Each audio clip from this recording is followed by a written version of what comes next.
the weirdest things happened lately. I just going to fly from LAX to Atlanta to see some lawyers and a dentist, the combination platter of wonderful days. And my plane was broken, and when my plane's broken, my friends do not give a shit. They're like, oh, poor baby. Is your plane broken? You have to take a commercial flight like every fucking buddy else. But it's not like it used to be, or either that or I'm losing touch, you know, because I'm standing in line, I got a first class ticket, and I get up to the front of the line, and there isn't anybody there. It's just a kiosk with a computer terminal, and I'm not good at computers, and I don't want to touch this thing because it's got grease and dirt, and what I can only pray to Jesus is meringue.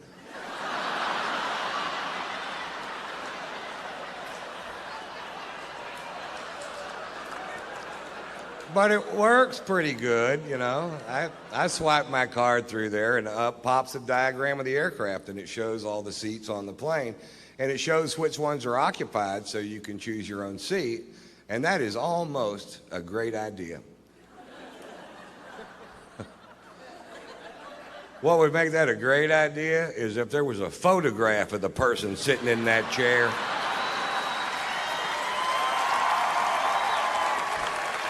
And about a 5-minute bio clip telling you a little bit about them and what their breath smells like. Right, because I picked my seat and I'm in first class, so as soon as I walk into the cabin, I can see my chair, and sitting right next to me is a big fat fuck. Now I know I'm heavy, but I'm not a big fat fuck. This guy was a big fat fuck, and part of him is in my chair. And I don't know if it's part of him I can sit on.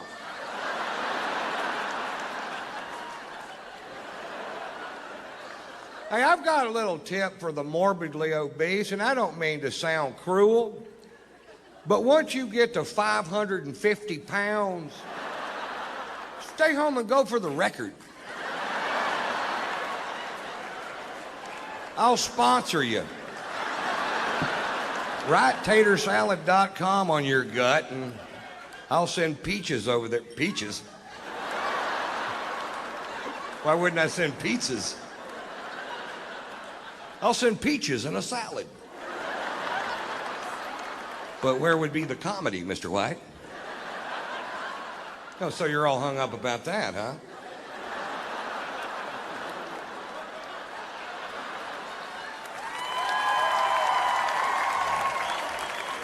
Okay, I'm just going to try to do that line right, just in case we decide to do it that way.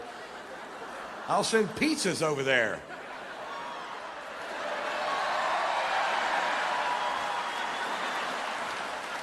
Oh, that is funny. He said pizzas. Oh, Mr. White, boy, he's rich tonight. I get to Atlanta, and I check into the Ritz-Carlton Hotel, and the next morning I go to take a shower, and there's no hot water. And I call the front desk, and I tell the girl at the front desk, I said, there's no hot water. And the girl at the front desk said, sometimes there's no hot water.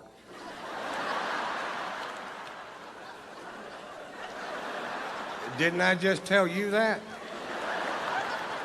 I said, I've stayed in $20 a night motels where water was so hot you could cook your nuts with it. He goes, well, every once in a while, everybody will wake up at the same time, and they all take a shower at the same time, and we just run smack out of hot water. You guys didn't think about that. They thought about it at the Motel 6. But that whole concept of people wake up in the morning with shit to do got right by the Ritz-Carlton Hotel.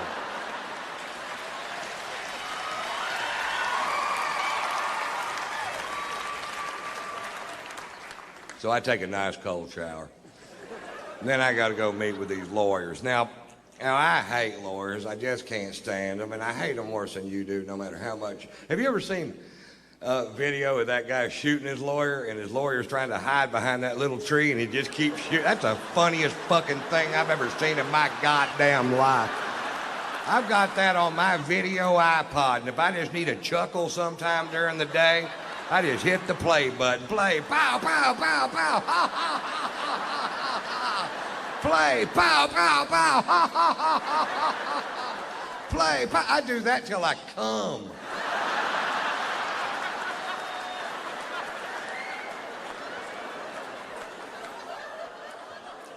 Then I got to go to the dentist. You see how my day's shaping up. Cold shower, lawyers, dentist. The trifecta of fucked up day.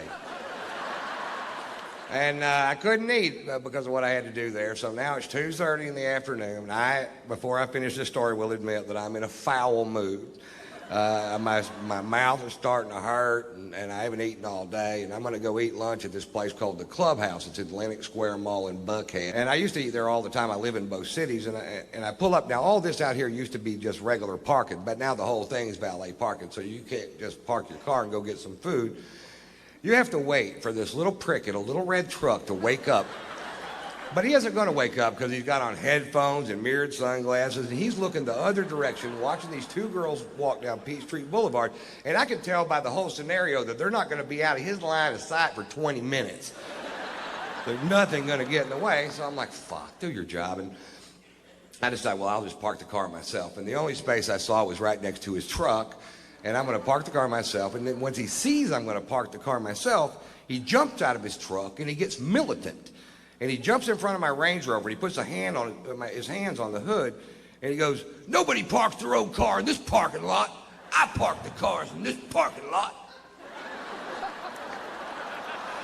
Well, I rolled down my window and very politely said, get out of my fucking way.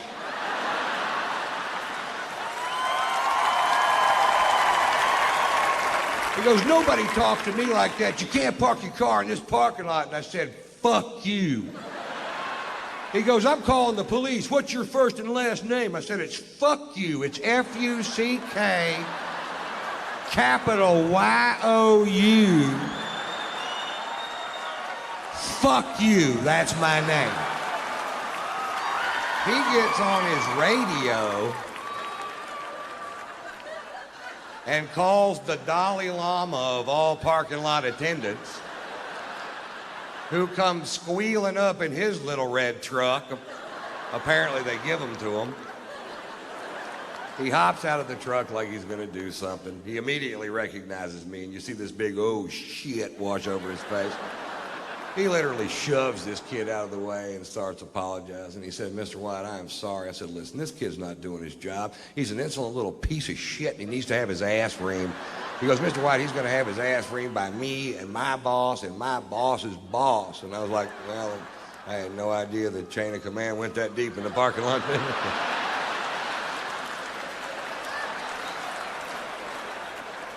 He said, Mr. White, let us take your Range Rover. We'll wash it for you. We'll fill it up with gas. We'll park it, no charge. I said, don't park it here. I don't want this little prick to key it.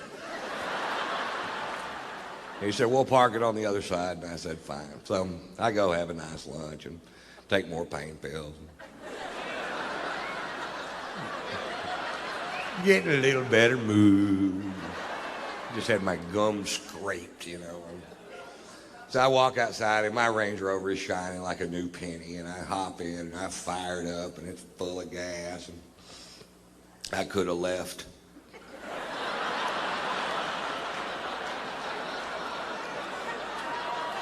But instead I drove back over there where that kid was. I rolled down my window and he rolled down his window, and I went, how'd that work out for you? Pretty good?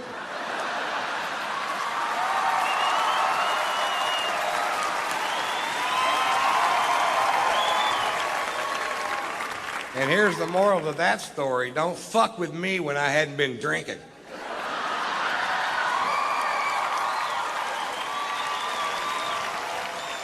Pulitzer Prize-winning author Norman Mailer died last year at the age of 84 years old.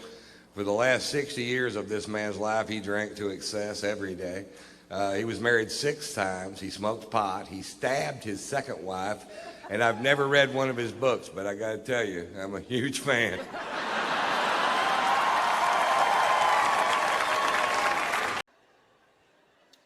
We have a beautiful son. His name is Marshall. I named him after an amplifier. Almost named him PV. Come here, blah punk, you little woofer. Get over here.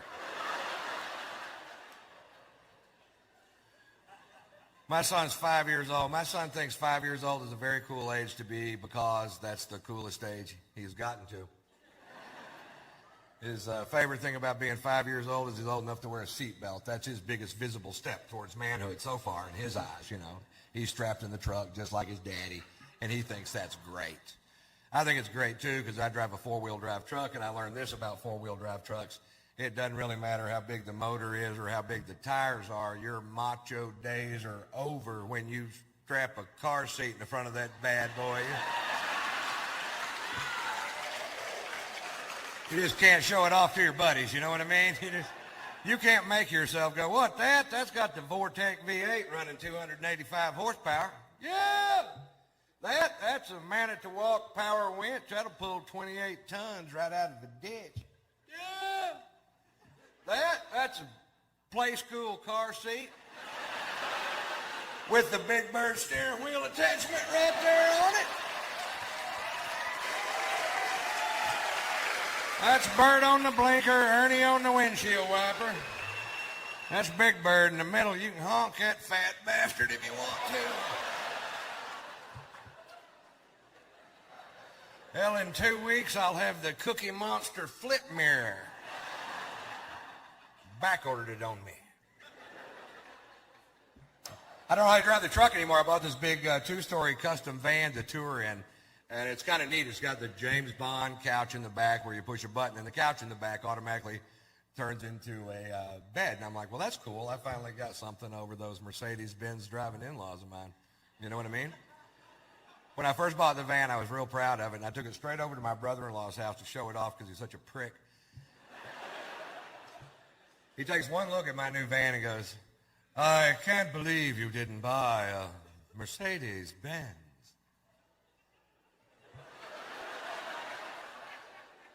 They don't make a van.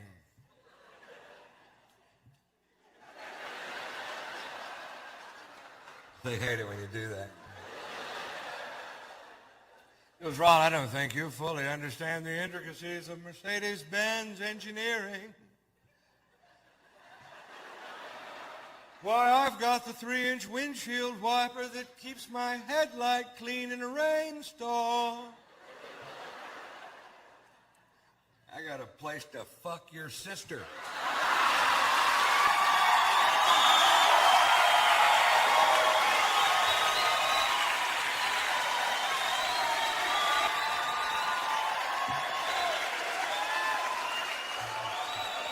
I don't know why they don't like me.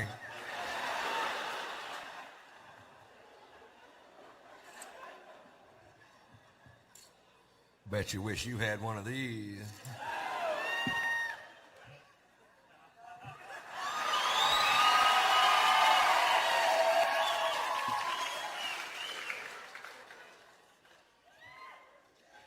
It's a kit. Kidding. I don't want to screw up good whiskey. Tasty. Actually, that was all bullshit. I just got a divorce. I just wanted to do those 3 jokes before I told you. And I'll tell you what went wrong, and because I feel like I can be honest with you folks, and you won't judge me, or maybe you will. I don't care. But I'll tell you, it's very, very difficult to marry out of your class. I come from a lower middle class family. My daddy worked his ass off his whole life for not very much, and that does not make you better than me. You know what I mean? My dad was a good man. And, right. And they're always going to just look down their nose at you like you're supposed to be carrying some piss bucket for them or something. And if you're not willing to carry the piss bucket, it ain't going to work. And she got convinced in her crazy head that I had sex with this girl in Columbus, Ohio. And I did, and I'll tell you why. When you enter into a monogamous relationship with somebody, you usually do it at a point in the relationship when you're having a lot of sex. So you're willing to sign the papers. I'll only have sex with you, ever, ever, ever, ever. Well, if that person stops having sex altogether, why, you find yourself in quite a pickle. I'm a pretty good dog, but if you don't pet me every once in a while, it's hard to keep me under the porch. I'm not as flexible as a real dog. And I'll tell you what happened, too. I was in Columbus, Ohio. I hadn't been laid in 3 months. 3 months. You can't go 3 months without having sex with me. I'll go have sex with somebody else. I know. I've seen me do it. I did a show one night. I came off stage. There's a gorgeous woman, maybe 35, 40 years old, long black dress, slid up to her waist. Gorgeous. Give me a second. Gorgeous. And I walk off stage. She goes, I thought you were hilarious. I want to buy you a drink. I'm like, I can't do that. I'm married. She goes, I didn't ask you if you wanted to have sex, big boy. I asked you if you want to have a drink at my place. I'm like, all right. Well, you know that little guy that sits on your shoulder that reminds you of your prior commitments and your moral fortitude? I didn't hear a peep out of that guy. He hadn't been laid in 3 months either. He was speechless for like 20 minutes, and he was like, suck her titty. I'm like,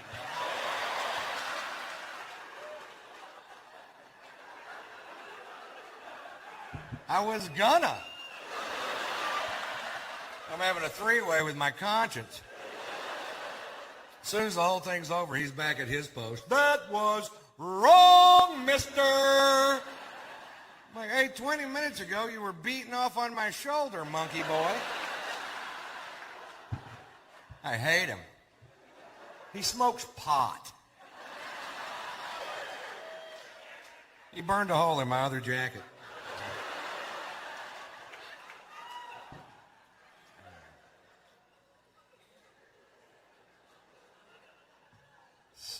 I've been spending a ton of time in Los Angeles. I learn things when I go to L.A. I learned this. They have bikinis now made out of seashells. I didn't know that. And I also didn't know this. If you're ever walking down the beach and you see a girl dressed in a bikini made out of seashells and you pick her up and hold her to your ear, you can hear her scream. Who'd have thunk it? I thought I'd hear the ocean, but not over that woman. Hush, ma'am. She was a wiggler. L.A. changes people. I got a buddy of mine from Houston. He's a comedian, moved to L.A. 6 months ago. 6 months in L.A., don't know him. 6 months in L.A., now he's a vegetarian, a humanitarian, environmentalist, you know, great. If you're here tonight and you're a vegetarian, shut up. You're not going to recruit me. I did not climb to the top of the food chain to eat carrots. It's not even that good for you. You ever see a healthy-looking vegetarian? They look like shit, don't they? They're all plump and gray because their bodies become intolerant of things they need. And I'll give you an example. I'm on the way to the Melrose Improv in Hollywood to do a set with my buddy, and he says this, and I quote, I feel nauseous and I have a headache. I think that vegetable soup I had for lunch must have had beef broth in it. I didn't know what to say. Your system's kicking back broth? You're a manly man, aren't you?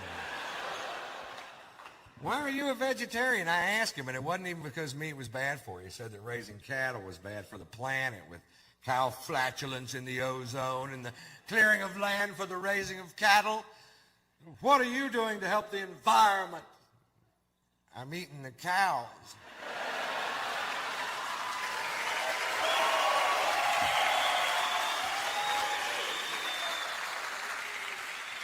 But I'm only one man. Whatever the hell that meant. Every time I read a newspaper in Los Angeles, California, I get pissed because things don't have to make sense in L.A. Do. Well, you're about to because of your proximity to this speaker system. I was just down in Cocoa Beach, Florida, and just south of Cocoa Beach, Florida is a huge Air Force base that takes up 115,000 acres of oceanfront property. They have military housing on the beach. Major Nelson didn't have oceanfront property, and he was an astronaut with a motherfucking genie.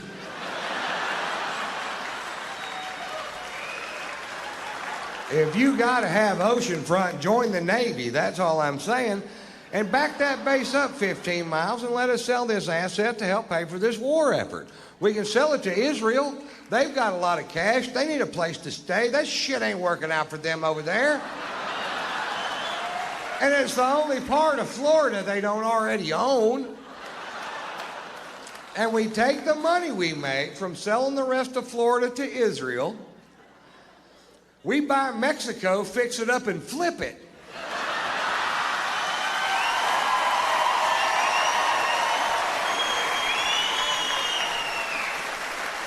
Now, we'll have to send down some painters and landscapers because they're all up here. And when they're gone, you're going to wonder where the fuck they went. You ain't going to want to do this shit yourself. Not if you're anything like me. We sell Mexico to a country that can put a ton of cash down, but you know they can't make the payments. Like Peru. Peru has billions and billions of US dollars. They do, in cash, in banks, all over Peru. It's our cocaine money they tricked us out of. I mean, it's your cocaine money they tricked you out of.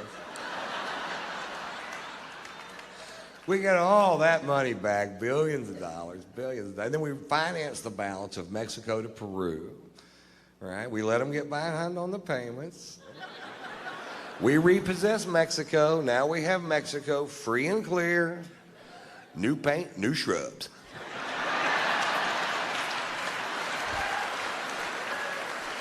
And with all that cocaine money, we start buying countries south of Mexico. We buy them all. We buy Belize, Honduras, Nicaragua, El Salvador, Costa Rica. And every time you buy one of those countries, that long-ass wall this country needs to build gets a little fucking shorter, doesn't it? Until eventually we buy back the Panama Canal, which we built anyway, stand there and go, swim this, bitch.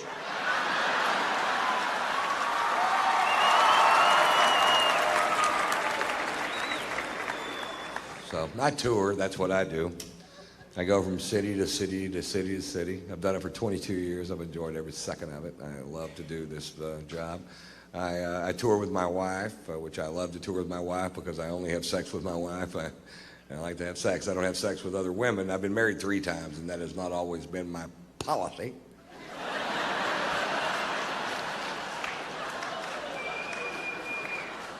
But I'm 51 years old, and I said if I got married again, I'd quit all the running around. And to tell you the truth, I find a lot of comfort in having one sex partner because she knows what I like, and I know what she won't do.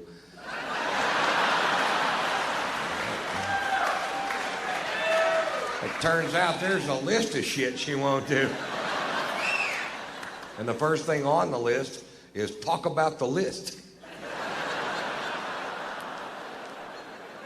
My favorite byproduct of monogamy, and it didn't even dawn on me that this would be the case, and when I figured this out, I felt a huge weight just flutter off my shoulders. And a lot of you guys might not realize this, so this could be a big night in your life because I'm about to impart to you the most important thing I've ever learned. So, guys, I want you to open up your senses and really take this in. Don't waste this moment, because here it comes. Ready? Here it comes. Guys, if you only fuck your wife, you can't get caught. Feel it? You feel it? Nobody gives a rat's ass. Nobody's ever gonna kick you in a bedroom door. You motherfucker, is that your old lady?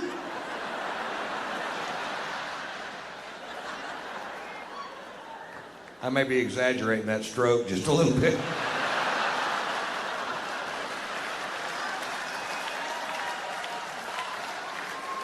But still a ferocious piece of ass, although easily winded.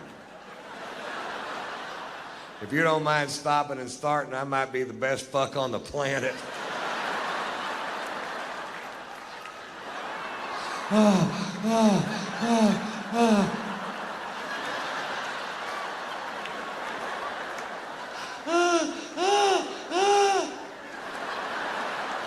That's the way I roll, ladies.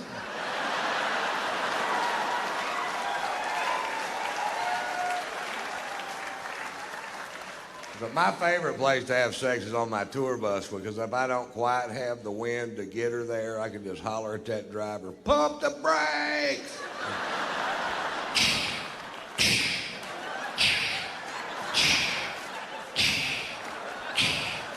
Faster!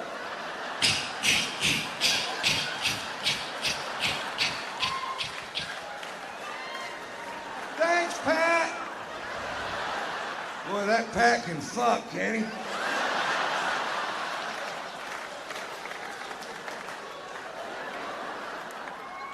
Actually, you can't get caught having sex with your wife. My wife and I were going at it one afternoon, and the housekeeper walked in, which is way better than the other way around. It happens the other way around. You end up saying things like, I'll pack my shit as soon as it quits burning.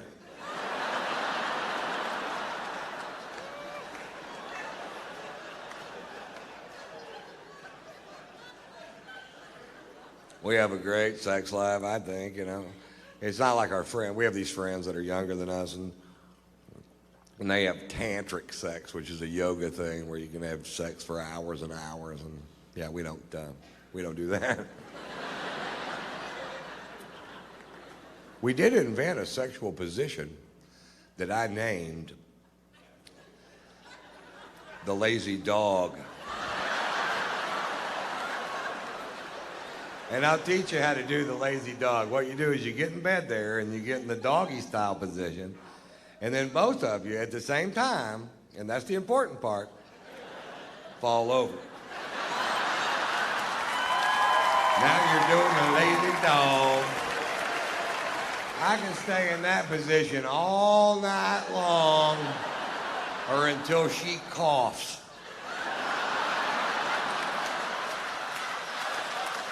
Once she coughs me out, I'm out for the night. There's no more lazy dog that night. She sneezed me out one time, and my own dick hit one of my own nuts and hurt it. And now I have difficulty interpreting her sexual noises. She'll be, I don't know if she's about to come or sneeze, which makes me a nervous lover, which causes premature ejaculation.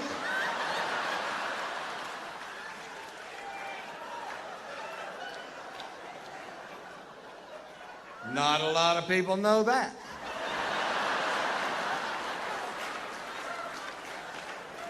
And not a lot of people know this. It was actually Richard Milhouse Nixon in his 1968 inaugural address who first said, "Shake for me, girl. I want to be your backdoor man." A lot of people think it was Led Zeppelin, but it wasn't. Richard Nixon. I'm like 80% sure.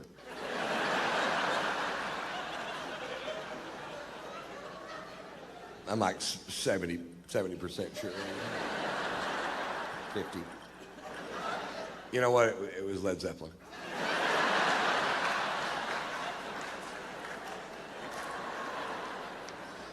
You know what somebody called me today? A metrosexual. Is that like a local term or something? I don't even know what it means. I'm sitting there getting a pedicure reading Vogue.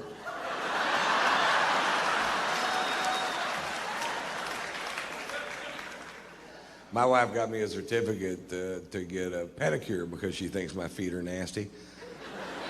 And I went down there, and this poor old Asian woman is trying to reshape my big toe into like a regular-sized toe.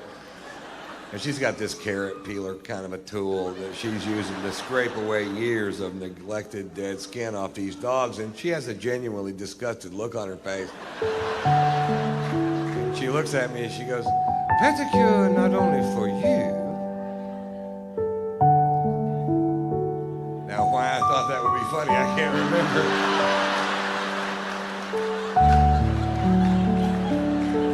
Maybe I did it wrong. Pedicure not only for you.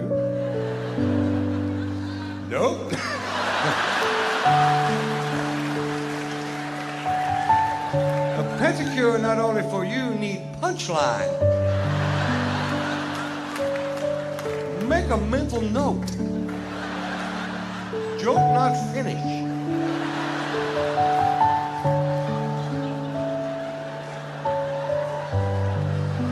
Add punchline. Make funny for everyone.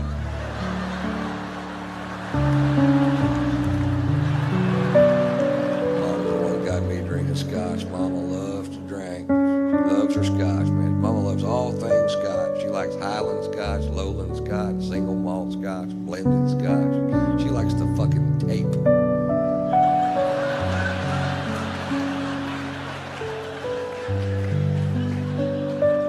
And the guard. And the hop.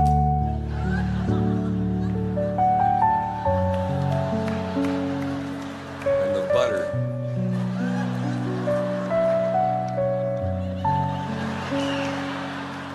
I'll make a mental note. Do tape last. It's only one funny.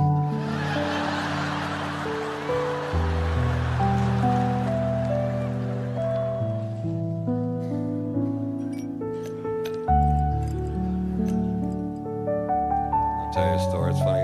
My uncle came over to my house the other day. My uncle used to be the president of the Southern Baptist Convention. His name is Dr. Charles Pollard. He has a triple doctorate. He has doctorates in theology, psychology, and philosophy. Although I think I still make more money than he does. He's a great man. And he came over, and I was making myself a drink because I never pretend I don't drink. You might know that about me already. And he goes, "Son, you are never going to find the answers to your problems in the bottom of that bottle." And I said, "I know. That's why I'm going to buy another one."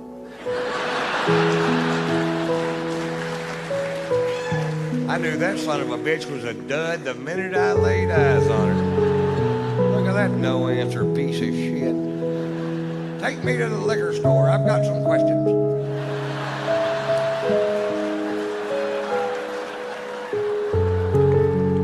I don't really get along as well with my wife as I pretend. You ever do this? You ever want to say something to somebody and then you don't say it, and then like 2 months later it just comes spewing out like Tourette's and vomit?